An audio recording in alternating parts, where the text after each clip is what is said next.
नमस्कार फ्रेंड्स, आज का कहानी का शीर्षक है नन्ही जलपरी। बहुत गहरे समुद्र में समुद्री राजा का महल था। वो अपनी बेटियों और बूढ़ी माँ के साथ वहाँ रहता था। राजा का महल बेहद खूबसूरत था और वो अपनी बेटियों से बहुत प्यार करता था। सबसे ज़्यादा वो अपनी सबसे छोटी बेटी से प्यार करता था। इस समुद्री राजे का एक नियम था कि वो जो भी राजकुमारी 18 साल की हो जाती थी उसे समुद्र की सतह पर जाने का मौका मिलता था। उससे पहले कोई भी राजकुमारी सतह पर नहीं जा सकती थी। राजा की 5वीं बेटी की सालगिरह का मौका था। सभी बहुत खुश थे। राजकुमारी को सभी जन्मदिन की बधाई दे रहे थे। राजा ने ऐलान किया कि करीना अब 18 साल की हो गई है और उसे सतह पर जाने की इजाज़त दी जाती है ताकि वो बाहरी की दुनिया, धूप व इंसानों की दुनिया देख सके, उसका आनंद ले सके। राजा ने साथ ही साथ करीना को आगाह भी किया कि सागर की दुनिया इंसानी दुनिया से बहुत अलग होता है, इसलिए वो इंसानों के करीब न जाए और समय रहते अपनी दुनिया में लौट आए। यह सुन सबसे छोटी राजकुमारी ईसा भी सतह पर जाने की जिद करने लगी, लेकिन राजा ने साफ इनकार कर दिया क्योंकि वो 18 साल की नहीं हुई थी। ईसा बहुत दुखी हुई। उसे बेसब्री से अपने 18वें जन्मदिन का इंतजार था। ईसा बेहद खूबसूरत और उसकी सबसे बड़ी खासियत यह थी कि वह बेहद दयालु थी। समुंदर के सभी जीवों से उसे बहुत प्यार था। यही वजह था कि वह सबसे फेवरेट थी। ईसा को इंसानों के बारे में जानने की बहुत उत्सुकता रहती थी। वे अक्सर अपनी दादी माँ से उन्हीं के बारे में पूछा रहती थी कि एक बार यूं ही उसने पूछा कि इंसान हमारी तरह होते हैं या हमसे बेहद होते हैं। दादी ने बताया कि उनके पैर होते हैं जबकि हमारे पैर नहीं होते। मछलियों की तरह हमारे शरीर के बनावट होती है। इंसान बहुत प्रदूषण फैलाते हैं, इसलिए वे हमसे बेहतर नहीं होते।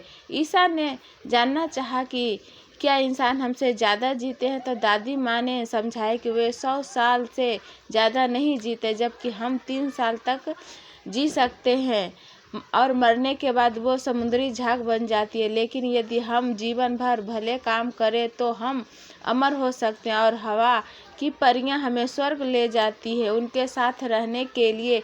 इसी तरह समय बीतता गया और ईसा 18वां जन्मदिन आ गया।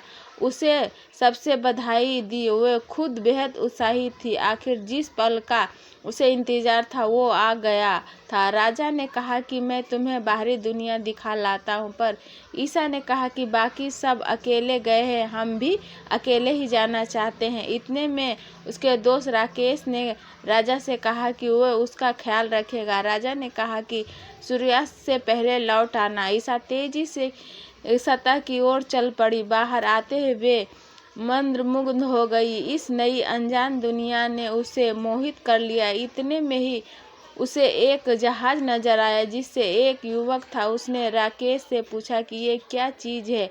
फिर उसने देखा कि वो युवक तो बिल्कुल उसके गड्ढे जैसा है। राकेश ने बताया कि वे राजकुमार है और शायद अपने जन्मदिन मनाने आया है। ईसा राजकुमार की खूबसूरती से मोहित हो गई और वह गाना गाने लगी। इतने में ही तूफान आ गया। आसमान में काले बादल छा गया और तेज लहरें के बीच राजकुमार का जहाज फंस गया। इस तूफान में जहाज डूब गया। ईसा ने देखा तो वो राजकुमार को बचाने चल पड़ी और वो कामयाब भी रही। राजकुमार को वो किनारे पर लाई। इतने में ही किसी के आने की आहट सुनाई। सुनकर वो छिप गई। कुछ लड़कियां वहां से गुजर रही थी और उन्होंने देखा कि राजकुमार वहां बेहोश था। इतने में राजकुमार को भी होश आ गया और उसने देखा कि एक खूबसूरत लड़की वहां खड़ी है।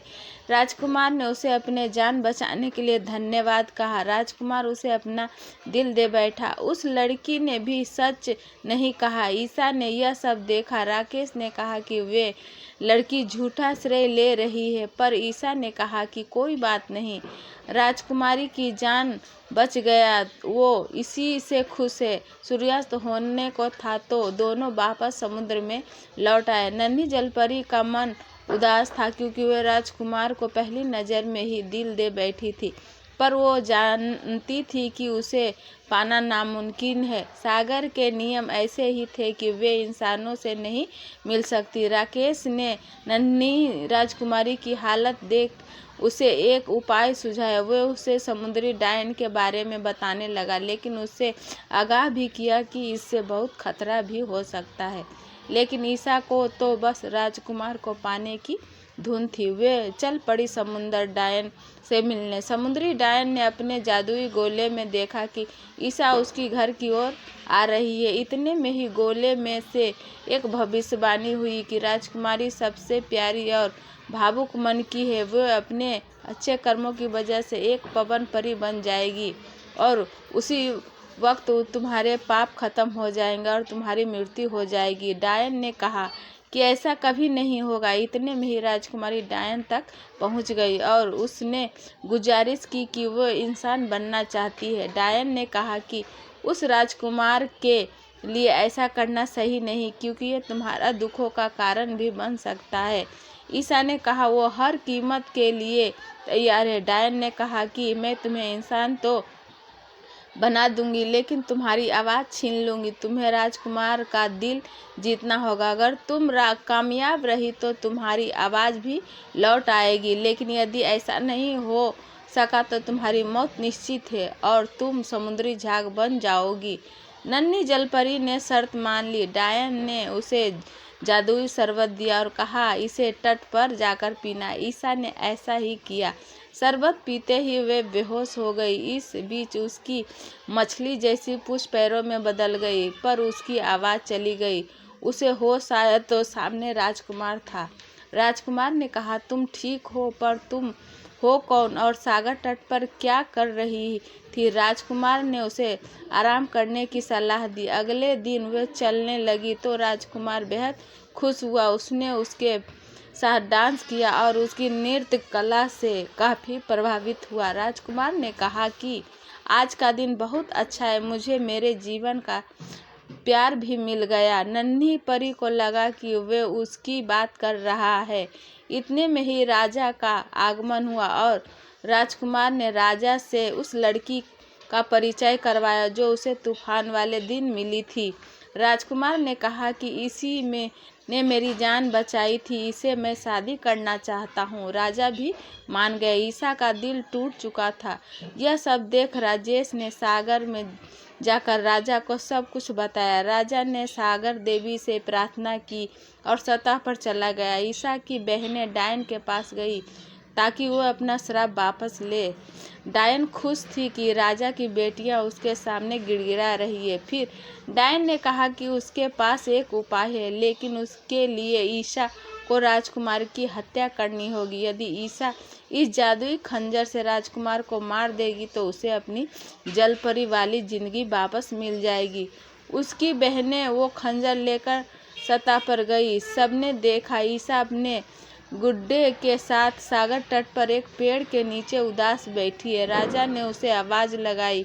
ईसा बेहद भावुक हो उठी। राजा ने ईसा को वो खंजर दिया, पर ईसा ने कहा कि वो राजकुमार को नहीं मार सकती, पर अपने भावुक पिता और बहने को देख वो खंजर ले लेती है। वो राजकुमार के महल तक गई, पर वो राजकुमार को मार नहीं पाई क्योंकि वो उसका प्यार था। वो लौट आई, अपने पिता और बहने से माफ़ी मांगी। ईसा ने कहा कि अब मेरी मौत निश्चित है, आप सब मुझे माफ़ कर देना।